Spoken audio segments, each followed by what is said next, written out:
Hi, I'm Eric, and I recently got myself a time machine and I thought, why not try a new career?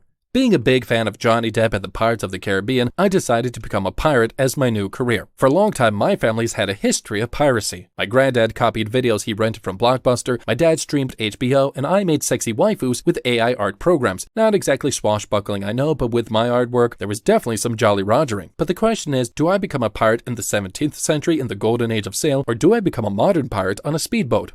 Which ones are better? When was the best era to be a pirate? So shiver me timbers whatever they may be, and let's make some lists. As long as mankind has been able to sail on the sea, he's been using it to carry important stuff from one piece of land close to the water to another. We call that cargo. Being a stick and naturally floating, my family has been into floating on the water trade for a long time. My granddad was a part of the tea chest thrown into Boston Harbor at the Tea Party. He was always pretty right-wing. But soon after that, somebody else decided, wouldn't it be just better to grab that cargo for yourself? And thus, piracy was born. In fact, the first pirates mentioned was in the era of Pharaoh Akhenaton, 1350 BC in the straits between the Mediterranean and North Africa. 1350 BC? That's 1,350 years before the birth of Christ, so if you're into the Bible, that's pretty early on. Maybe that's around the time Moses was sailing his ark, maybe they held him up and stole all of his dinosaurs and unicorns. That's what they'll be teaching your kids in school if they ban teaching creationism, though it might be more colorful that way. Gotta be honest, I'm not a fan of this era. There was no proper indoor plumbing or maps, so you'd be lost and pooping over the side of boats, and if you did catch a boat, what would you get? A bunch of clay tablets with Egyptian hieroglyphics on them, or a load of dinosaur poop with a dinosaur to go with it.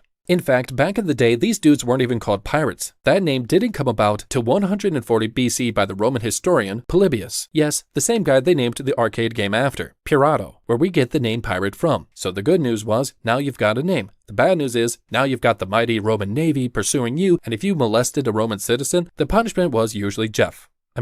But if you knew my cousin Jeff, it's not much better. In fact, in 75 BC, Julius Caesar was captured by pirates aged 25 before he was emperor of Rome. His captors tried to raise a substantial ransom of 20 talents of gold on his head, and he raised it to 50. And then sent his own entourage out to raise the money, which they did. For the next 38 days while they raised his ransom, he increased it and he partied, played games, and drank with the pirates. When the ransom was paid, they let him go, probably thinking, hey, he was a pretty cool guy. He returned later that year at the head of a navy, captured the pirates, and had a big reunion party with his mates, drank some wine and played some games. Nope, he had them all crucified, and probably took back the ransom, which some would call a baller move. Though I would call it the first ever one-star Airbnb review. Would I be an ancient Roman pirate? Nah, but I wouldn't have minded being Caesar. Not much happened in the world of piracy until the 18th century, and that boy did things get real. I should add here that there were Vikings, but as they mainly raided land settlements, that could kinda be considered cheating, as land masses tend not to be able to avoid you, kinda like your mama. Anyways, this was what became known as the Golden Age of Sail. A number of things changed. First of all, explorer Christopher Columbus had established in the 15th century a trade route between the Americas, Europe, and later Africa, transporting valuable goods such as potatoes, gold, and human beings, slavery. Because believe it or not, some things are actually much worse than piracy. And then the European powers decided to fight over this trade, and then later the American colonies joined in on the fun, finding it easier to issue letters of marque or hire privateers, basically granting pirates a license to steal from their enemies. A license to steal and kill? Sounds just like James Bond. Who'd imagine a government doing something like this these days? Added advancements in sailing, navigation, and firepower, and it was time for pirate fun for everyone. Well, providing your ship didn't sink, and you weren't killed by the forces of another government of your own when they changed policies without telling you. It's worth noting that the reason why pirates wore silver earrings was that if they died falling overboard, walking the plank, or whatever, they would be able to pay for a good Christian funeral, though more than likely they'd be found by a pirate who'd been marooned by their own crew who'd eat the carcass and then keep the earring. Yes, cannibalism was a naval tradition at the time, oh boy, and even with the Royal Navy having strict rules on in which order to eat unfortunate crew members in a civilized manner.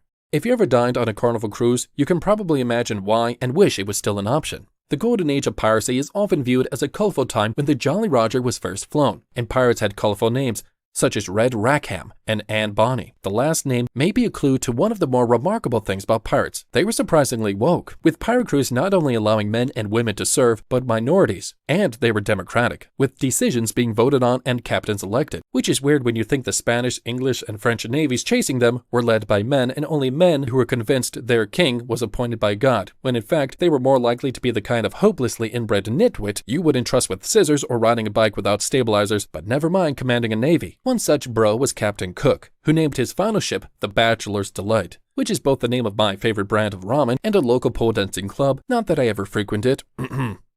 But I sure bet he probably did alright. There's actually a famous travel agency named after James Cook, who was actually a British naval officer and explorer in the 18th century.